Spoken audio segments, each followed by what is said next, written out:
So we've got this sliding door, and on really cold nights like tonight where it's already like 9 below, it gets really cold. We get cold air leaking in up in here. You can see that little crack.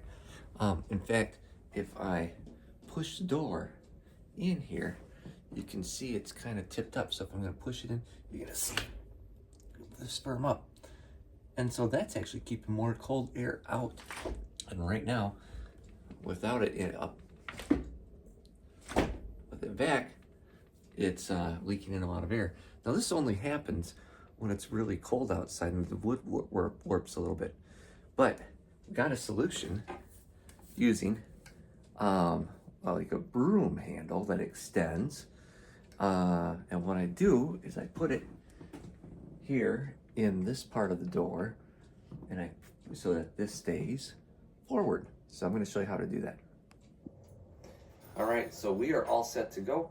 Here we've got this thing that extends. If you unscrew it, it's a broom handle, and that can go to any size. What we're going to do is we're going to get it to fit in here to push this door up. I've got my assistant, my daughter here, to help push that door up. And I'm going to get this to about the right height. She's going to pull up, and now I'm going to just crank it up there. And I let go.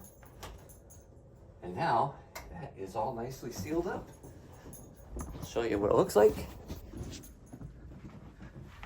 And where we had big opening there and air coming through before, now it feels great. There's a lot less air coming through. So we got a lot less air seeping through. And this little bar is doing a trick. A little extra security. I just keep it in a lot nicer and warmer in here now. Keeping the cold air out.